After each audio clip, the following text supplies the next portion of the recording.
Hey guys, welcome back. If you're new here, my name is Becca and today I have my February book haul for you guys.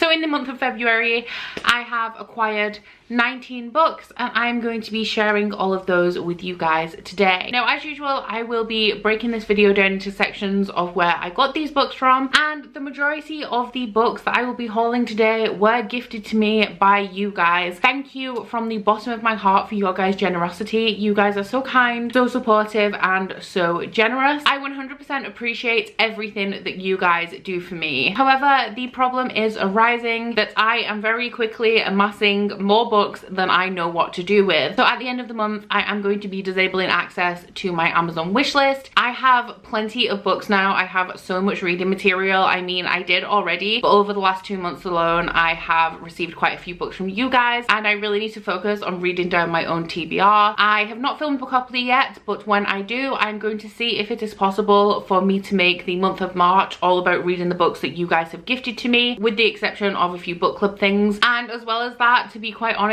I am running out of things to want. All of the books that you guys have sent me, I'm very excited to read. I'm going to read them at some point, but there are only so many books that your girl knows what to do with. So yeah, at the end of the month, I will be closing my Amazon wishlist for a month. But aside from that, I don't think a book haul needs any introduction. So let's get started, starting off with the one book that was sent to me by a publisher this month. So Harper 360 kindly sent to me Honor Among Thieves by Rachel Kane and Anne Aguirre. This is a young adult sci-fi story. This is the first book in a trilogy. This book was published in 2018, and I believe that the final book in this series is going to be published in 2020. You guys know I love me some young adult science fiction, so I was very happy when Harper 360 sent this my way. This one follows a young woman who is a petty criminal, and she is chosen to join this elite group of humans that is going to be exploring the universe. While she is there, she meets her spaceship, which I'm assuming is some sort of artificial intelligence, and the adventure continues from there. Not sure where this is going. I haven't heard anybody talk about this, but I am excited to read it. Moving on to the books I received in subscription boxes in February. From BookBox Club, I received The Upside of Falling by Alex Light. This is a young adult contemporary romance that follows a girl whose friend is pestering her about not having a boyfriend. So she does tell her best friend that she does actually have a boyfriend. Our love interest in this is the captain of the football team, who pretty much has everything going for him. However, he has never had a girlfriend. So when he overhears our main character telling her friend that she has a boyfriend, he steps in and offers to pretend to be her boyfriend. So this book does have the fake dating trope. I know a lot of you guys do love that. I don't think I've read enough books with the fake dating trope in to decide whether I love it, but I will be giving this one a go at some point. The February Owlcrate book was All the Stars and Teeth by Adeline Grace. This one does seem to have a generic fantasy plot, but it follows a girl who is the princess of an island kingdom. She has spent all of her life honing her magic, and her particular type of magic is mastery over souls. One day she is performing a demonstration of these magic, and the demonstration goes terribly wrong and she flees her kingdom. There she meets somebody who I assume is going to be a love interest, and she has to figure out how to save her kingdom. So kind of a generic fantasy plot in this one. I do like generic fantasy plots though, so providing that the writing in this is good and the characters in this are good, then it will probably be a hit with me. And moving on to the enormous stack of books that you guys sent to me in February, I will be starting off with a few books that a couple of you guys were unhauling, and very kindly you thought of me as I'd mentioned wanting to read these books in various videos over the last few months, and you sent them my way. So the first 3 books were sent to me by the lovely Seeley, so thank you so much, Seeley, and that is the Old Kingdom series by Garth Nix. A few months ago I said that I wanted to read these books as I received Angel Mage in one of my Illumicrate boxes, and Seeley had read these and was unhauling them and kindly sent them my way. This is a series that I've seen numerous times around, but I didn't think it was for me. However, I did see Cash from the Little Book Owl review a book in this series, and that piqued my interest, and I decided I wanted to give them a try. So this series follows a girl called Sabriel, who is the daughter of a mage. She has spent all of her life living outside the walls of the Old Kingdom, which is a place where magic is quite unpredictable, I believe. However, when her father goes missing, she is forced to leave everything she has known behind to go and find him. That does once again sound like a generic fantasy plotline, but as I said, I do quite like those. I haven't heard too many people review these, but the people I have heard review tend to really like them, so I'm glad that I can give them a go and that I won't be missing out on this series. The lovely Claire, who is not only a huge supporter of my channel but also a really big supporter of a few of my friends' channels, was unhauling a couple of books and was kind enough to send a few my way. Thank you so much, Claire, for that. The first book she sent to me was These Broken Stars by Amy Kaufman and Megan Spooner. Claire sent this to me because I do really love young adult sci-fi. I also really love the Illuminate Files, which is co-written by Amy Kaufman and one of my favourite authors, Jay Kristoff. This is a book that has been on my Goodreads TBR for a very long time, but I have never seen it out in the wild, so I haven't had the chance to pick it up. This book follows two teenagers. One of them is the daughter of a very influential person in the universe, and the other is a very young war hero. I believe that both of these characters are traveling on a luxury space liner when disaster strikes and the ship crashes down onto a planet. These two survive, and I believe from what you guys have been telling me that the majority of the story is about their survival, but we do have a romance plotline in here as well, which I'm very much looking forward to. Claire also sent me Heartstopper Volumes 1 and 2 by Alice Oseman. This is a young adult contemporary love story in comic form. This series was originally a webcomic. It is still ongoing and it is available to read for free online, which is how I originally read these first two volumes.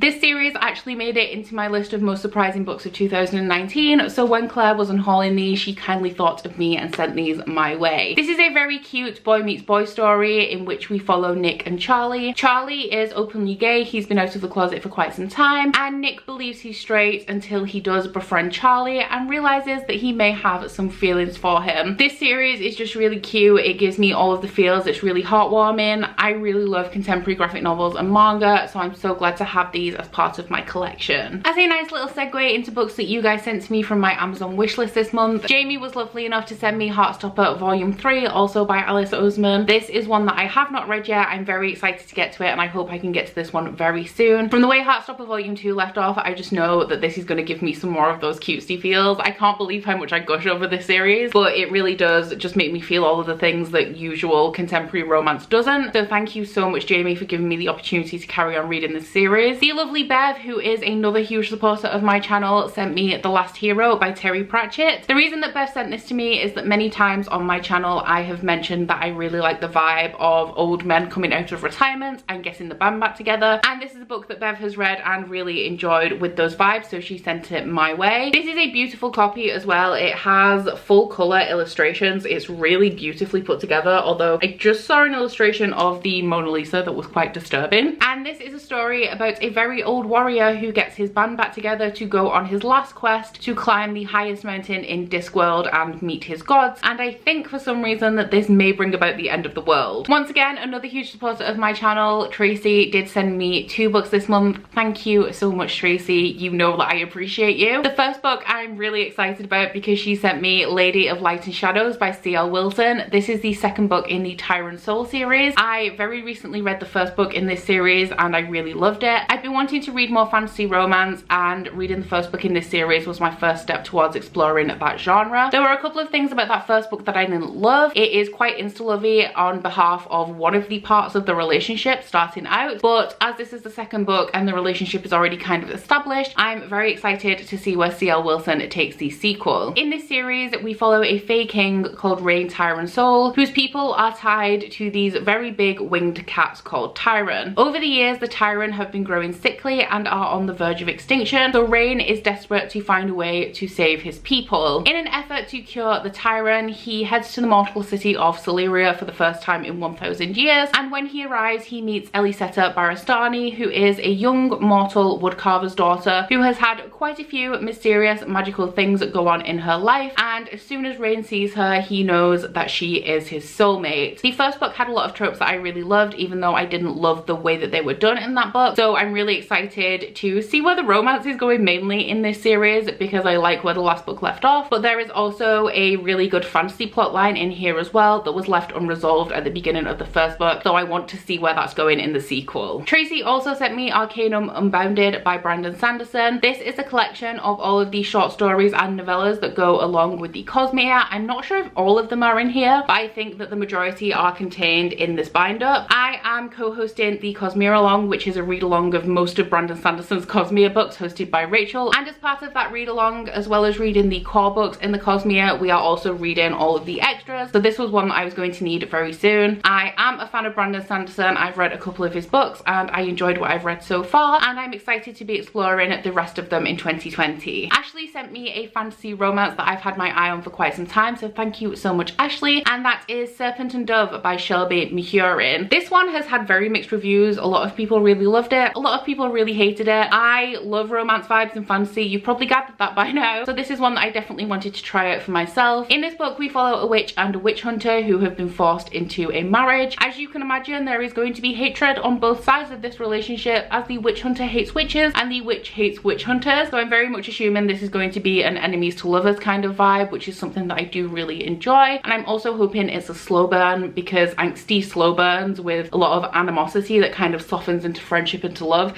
is pretty much my favorite romance trope. The lovely Linda, who is honestly one of the sweetest and most generous people I have ever encountered in my time on BookTube. Linda has been a supporter of my channel for a while now, and I am so grateful to you, Linda, for everything you do for me. The first book that she sent me is one that I'm very intrigued about, and that is the Book of S by J.J. Abrams. So this is a hard one to describe, as this is a book within a book. I'm gonna have to get it out of its packaging. Inside the slipcase we have a book called The Ship of Theseus by V.M. Stracker, and this is designed to look like an old library book. However, the story in this book is told in two parts. We have the actual book, which is The Ship of Theseus, but we also have all of these annotations in the margins and lots of pullouts. I hate getting this book out of the slipcase because it is literally full of postcards and newspaper clippings and all sorts of things like that, and I don't want to lose where they are in the book. But I believe that the plot of this is that there are two people writing in this book, and they are both trying to find out who V.M. Stracker is, as the author's identity is a mystery. There are many ways of reading this book. I haven't quite figured out which way I'm going to read it yet, but I do believe that you have to read the story of the Ship of Theseus, and you also have to read all the annotations and the pullouts. When I do finally take on this book, it is going to be a huge challenge, but I love interactive books and I love books that are formatted interestingly, so I think I'm going to have a great time with this one. Linda also sent me The Night Country by Melissa Albert, which is a book that was on my most anticipated releases of 2020. This is the sequel to The Hazelwood, which is a book that was very popular in 2018 and had a lot of people who loved it and had a lot of people who hated it. It's a very hit and miss book. So in The Hazelwood we follow a girl whose grandmother wrote this very famous book of fairy tales that is very rare because only a few editions were printed, and these are now collectible items. The main character and her mother have been plagued all their life by people who are huge fans of her grandmother's work, and for some reason that the main character doesn't know, her mother does have a very strange relationship with her grandmother. The Hazelwood is hard to describe because it is a story told in three parts. We have the beginning, which is like a contemporary story, the middle is just wild, and the last section is like a fantasy. So it's a very particular book, and I understand why a lot of people didn't like it. However, I really did, and I'm very interested in where the sequel is going, because The Hazelwood, I believe, was originally written as a standalone, so I have no idea what The Night Country is going to have in store. The next two books that Linda sent me I am very excited to read, and they are The Girl in the Tower and The Winter of the Witch by Catherine Arden. These are the second and third books in the Winter Night trilogy, which starts with The Bear and the Nightingale, which is a book that I read at the beginning of February and absolutely loved, and once again actually is another book that is very hard to explain. In the Winter Night trilogy we follow Vasilisa. The first book pretty much follows her life story as she grows up in the countryside in northern Russia. These books have a lot of folklore in. They are very fairy tale-esque, as a lot of traditional fairy tales do originate in Russia or are derivatives of Russian tales. But this series is pretty much the story of a war between two religions. We have the old gods and the old spirits, which are very much based on nature and folklore, and we also have Christianity, which is starting to take over the country and is brought to the town where Vasilisa lives when her father remarries and brings a very religious woman into their household. Both Vasilisa and her stepmother can actually see the spirits of the forest, however their perspectives are very different. Vasilisa speaks to them as though they are friends and interacts with them quite regularly, and her stepmother sees them as demons, which motivates her to bring a very devout priest into the community who proceeds to turn all of the townspeople against the spirits of the forest, which results in the spirits no longer receiving tributes. Because of that, the spirits' power is weakening and they are beginning to fade, which means that they can no longer protect the town from danger. Absolutely loved the first book in this series. series. It's so atmospheric. It's a very slow-paced book, but I flew through it because I loved it so much. And I'm really excited to see where the sequels are going, because I believe The Girl in the Tower at least takes place in a very different setting. So I'm not sure how that is going to play out, as I feel like that's going to make it have a very different vibe from the first book. And for the last book I acquired in February, I have the lovely Paige to thank. So thank you so much, Paige, as Paige kindly sent me Fruits Basket by Natsuki Takaya. Over the last year or so, I have been getting into manga a lot more. I really love manga now, and Fruits Basket is one of the most popular series out there. In this manga, we follow a girl who suffers a family tragedy, and because of that, I believe she runs away from home and ends up pitching a tent in the garden of a certain family. The family do take pity on her and invite her into their home. However, she discovers that when the members of the family hug somebody of the opposite sex, they turn into animals of the Chinese zodiac. Now, that is a very bizarre element to this story that I did not actually know until I read the synopsis, but this is a very popular series that I believe is mainly contemporary with just some fantastical elements. And Paige said that she thinks that I will really like the ship in here, or the ships, I'm not sure how many there are. So I'm very excited for that element, because one of the things I love the most about manga is how more invested I am in the characters. So that is it for my February book haul. Once again, thank you so much to anybody who sent me a book that was present in this haul. I am so grateful for you guys. I have reading material for days now, and even if you didn't send me anything that was present in this haul, I am generally just so appreciative of the support that you guys give me. Even just by watching this video, you are supporting this channel. YouTube, Booktube means a lot to me. That has never been a secret. Booktube has helped me through a whole lot of stuff, and the hardest stuff in my life. So anything that you guys ever do to support my channel is just so appreciated, and I love you guys so much. But that is it for this video. So please let me know if you guys have read any of these books, which ones you like the most and which ones I should prioritize. Please also don't forget to like this video if you liked it, and subscribe if you want to. If you head into my description box, you will find a link to my Goodreads, Instagram, and Twitter if you'd like to follow me on any of those, as well as a link to my Bookish body butter and candle website, the Instagram for that, and a 10% off discount code. But that's it from me today, guys. Bye!